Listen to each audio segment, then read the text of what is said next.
what it is, what's happening. As you know, now I got my bike. I done tapped y'all in. Big boy Raptor 700. Couldn't wait. I said I was gonna do it, I did it. Everything I say I'm gonna do, I do it. That's the vibes. That's how I live my life. But yo, since I got the bike about a week ago, I got a couple more items for the masterpiece. I'm gonna fill y'all in with right now. Before I do a quick video on me actually setting up my hours of service meter that needs to go on my bike that I'm gonna show y'all how to do. Because if you got a motorcycle of any sort, ATV, dirt bike, sport bike, crotch rocket, cruiser, whatever, you should have your hours of service. Because if you ever want to go sell a bike, that's how the person buying the bike determines the value of the bike. That's how you also keep up with your service maintenance and stuff. So basically, for instance, if I'm riding this bike all the time without a meter, I would never be able to tell you when I need to go take an oil change, go get an oil change, change filter, stuff like that, regular routine maintenance to keep your vehicles up and running. So I'm about to install that. I'm gonna do that on camera. It's quick and easy. I wanna hurry up because I do wanna get a ride in before the sun go down. But I also got some, I'm gonna give it to you in the order that it's supposed to go, right? I got chain cleaner and I got chain lube. Obviously, this is the cleaner right here. Boom, that's the maximum. Same brand for the lube, but you put the cleaner on first. The cleaner is going to obviously clean your chain, kind of self-explanatory. You hit it with the hose, spray any excess dirt off it. That's if you ride in the trails or whatever. You finally get home, you want to rinse your bike down and get all the good, all the dirt off it so your chain don't rust and stuff like that. Keep your chain maintained, because if your chain do pop and fly off, that's a whole nother issue.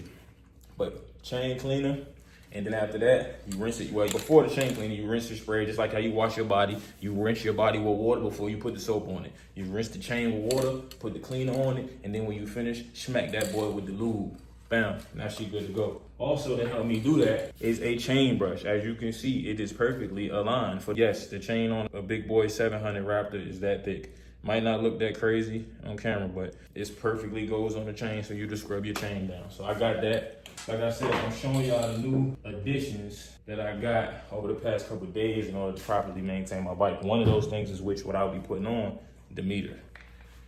I got me a grease gun. I was working just manly shit in general.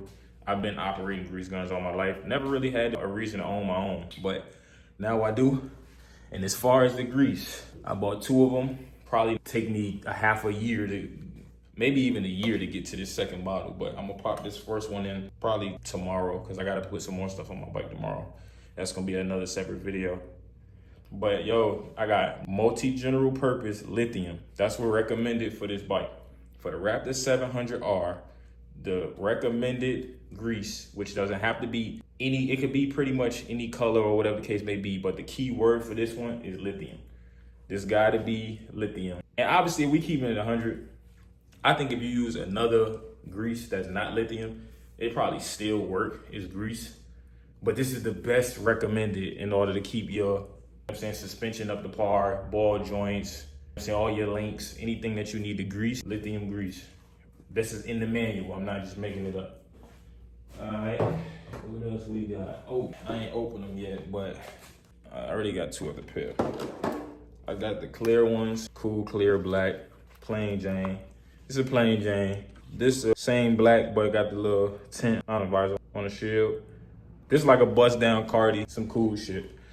This is the AP, you can see the price on there. I don't really give a fuck, it's $40. This is the AP. The reason why I got this though, cause you see is white and gray. I'll take it off, cause I'm gonna be using these pretty soon anyway. I'm not gonna use them tonight, but what the fuck is this? Man, they getting me mad shit. What is this? I don't even know what that is. Oh, a little rag to clean the lens. Frame, that's valid. And then it looked like they gave me an extra. Is this an extra? So I scratched, they gave me an extra one. So I gotta keep this box down.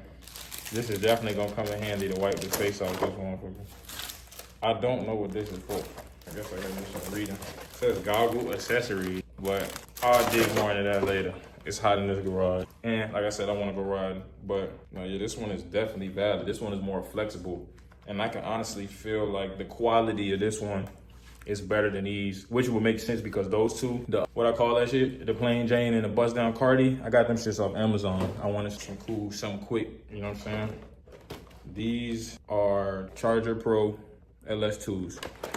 So these quality definitely feel a lot better on these than the ones I got from Amazon. And this strap fire. Check out the strap. But essentially I got these joints because they do match the bike. Black, white, and gray. That's exactly the color of my bike. Black, white, and gray. So I'm gonna put these back. I got some more shit for y'all though. Don't go nowhere yet. Y'all must know what this is. This shit right here. This is when I'm going to the trails and I really get down on it, you feel me? But I'm still not able to get down on this stage on my bike. Another thing per manual is to give it run the bike at least a full tank, 50 to 60% throttle, and don't open it all the way up. That's how you break this shit before you can really enjoy it. But when I get down on them trails and we push it to the limit, I got the Bane front. Oh, you know what I mean? I might as well put it on real quick, right? See what we got. It's been a minute since I put one of these on. Yeah! About to get crazy on them. Gotta be gentle when you take it off. These shit's always pulling my earrings out my ear. But those of you who don't know, I live in Florida now. I've been here for probably about 6 months, 7 months. But in the state of Florida, you do not need to wear a helmet to ride. But I'm gonna wear mine. Because I already have been in a wreck. And I already have been put in the hospital behind this type shit. So I gotta be a little bit cautious. You know what I mean? So the helmet, grease gun, I'm trying to think what else. I think that's about it besides the meter that I'm about to put on now. And then I got 2 more things coming tomorrow, but that's more precautionary, protective stuff for the bike. I got a skid plate coming that I'm gonna also record me putting on the bottom, just in case I hit any bumps or anything like that. It don't scratch up the undercarriage of my bike. And I also got a case saver coming, and that's a big durable block that goes around the chain in the front. I'll show y'all tomorrow, but it goes around the chain in the front, just in case my chain does fly off. When that chain moving at a high rate of speed, it can fly off and hit the motor or hit any lines or anything like that that's on the side of the bike and obviously damage it. The case saver is supposed to catch the chain and take the impact, and then you obviously might have to replace it, put another one on, but they're fairly cheap. I think my case saver was probably $20-some. The skid plate was $120, and I think since we talking prices, I think these were 12 or 13 a piece, each one. The grease was $8 a piece. I got 2 of them. The grease gun was $20-some. My helmet was $150. The goggles was $40. The other goggles, I don't even remember. Like I said, I got them on Amazon. They weren't that damn expensive, but I had those for a while before I even got the bike because I knew I was getting the bike. That's how I manifest that shit. I start buying stuff for the bike before I get the bike. Now I have to get it. That's how you gotta do it sometimes. But other than that, I think we pretty much all cut up. So now for real, we could get into this video of me putting this meter on. On the Raptor 700, the spark plug is right here. The starter is over here, and it goes to this spark plug right here.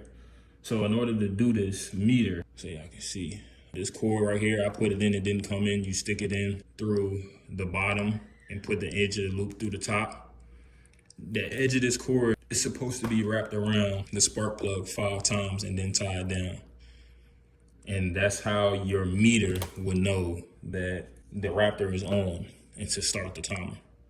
So it's pretty simple. Find a good spot is step 1. Find a good spot, a placement too, where you plan to put it. I plan to put mine right here. And that's gonna be under the seat. Obviously my seat is off right now because I'm also charging it. I keep my bike on a charger, obviously to maintain the battery life while I'm not using it. But I'm gonna put mine right here on this flat surface, wipe it down a little bit, put it right here, stick right here so I can see it. And anytime I lift my seat up, I can see how many hours I got. Other than that, for real, let's get to work. So to do this kind of quick little meter job, I suggest you have some zip ties to tie everything down and get everything neat where you need. Obviously, you need the meters to do it. I would also recommend, obviously, some type of scissors or wire cutter to cut your zip ties to make everything look neat. And like I said, you do need to locate a spot in which you are going to use. I don't have the key in the ignition. I do have power to the bike. The bike is still on a battery charger, but that's fine. I'm gonna wiggle this spark plug off. Kind of tight as it should be though. Right. There we go. All right, she off now. No, there we go. So we got that off.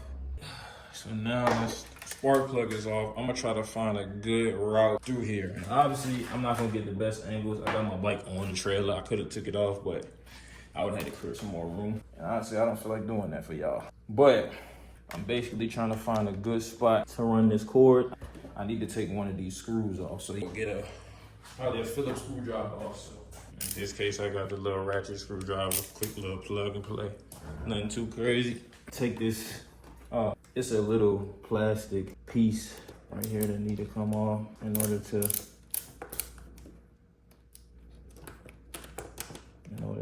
get this little slab. I'm filling through this slab. This piece right here, I don't know if I can see, but it's a black shield that I took that screw out of. I'm trying to feed this wire through because it's a good spot and it's not hot. I would be cautious when putting this on a spot that might get hot.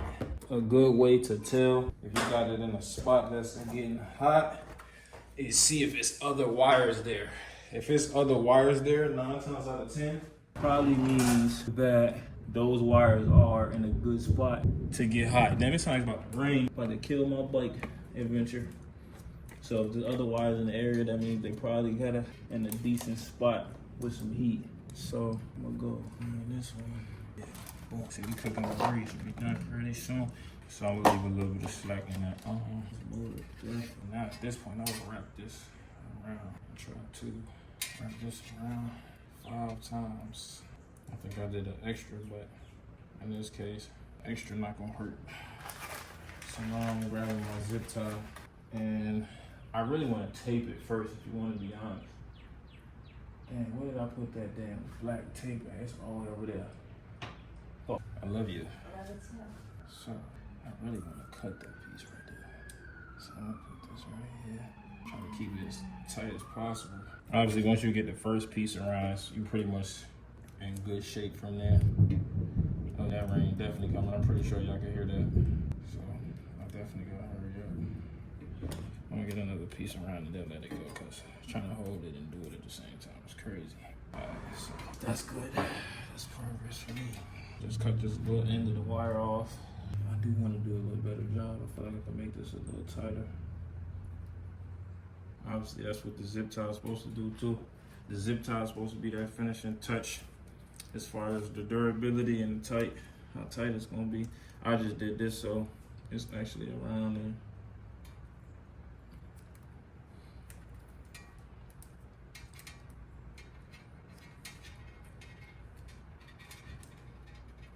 Can never go wrong with that electrical tape. That's enough electrical tape. I got it around there. It's kind of loose, as you can see, it's wiggling back and forth a little bit, but the zip tie is gonna keep it in one spot. So, go ahead with that bad boy on there. It's already not wiggling no more, so I'm gonna put one more. Obviously, this thing is about 1 inch long, like these 5 wraps or 6 wraps. So I'm gonna put another one towards the other end, and really keep it in place and make sure it's connected to the spark plug real good. And that money ain't going nowhere. That joint nice and tight. I really could put one more towards the end. Probably gonna go with a 3-piece just to be sure. Put it one more towards the end so they don't start unraveling. Ain't no sense of being lazy with it when I'm already here sweating, right? We're going right here, nice and tight. And then this is where this bad boy come into play.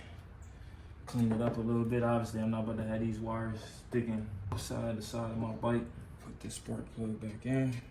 Give me an idea. I'm gonna put one more right here on the other side too. Give me an idea of where I might need to hang some more of these zip ties to keep this wire tucked out the way in a safe spot, so it's just not moving around while I'm riding. There we go.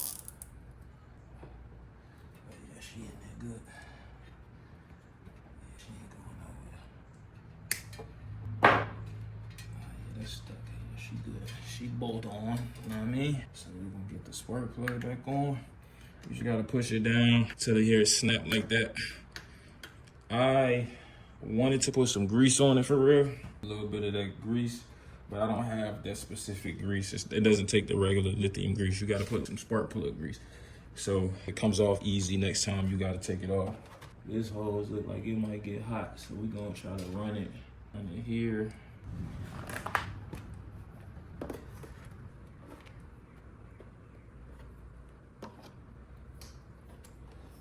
gonna do this little middle gap. It's pretty big. I'm gonna do there and then boom, right? Now I gotta find out where I wanna put these to keep these away.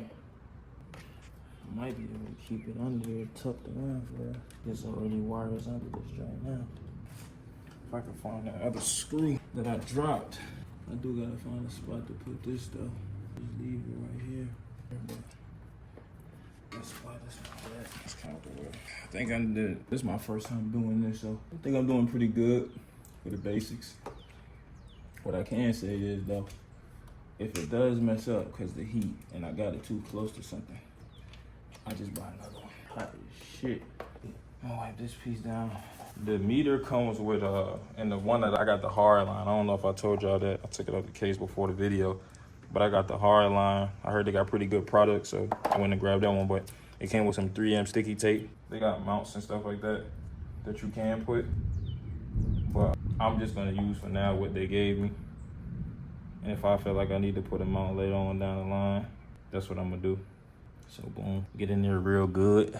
Push it down, make sure that's all the way good. On the back of the meter, you don't want it to fall down in there somewhere where you can't reach it, or you gotta take stuff apart just to get it.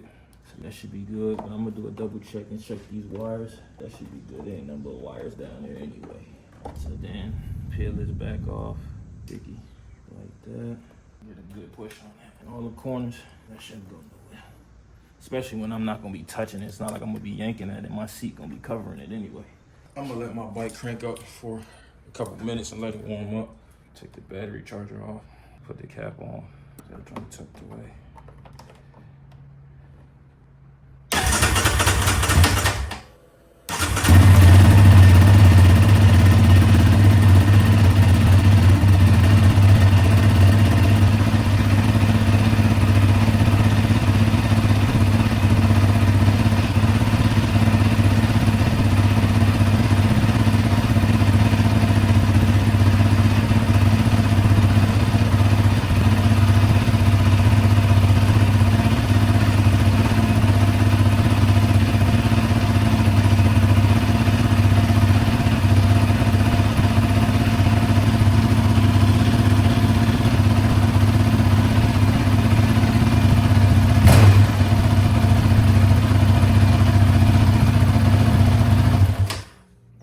Killing it to see if the meter does something different when I turn it off.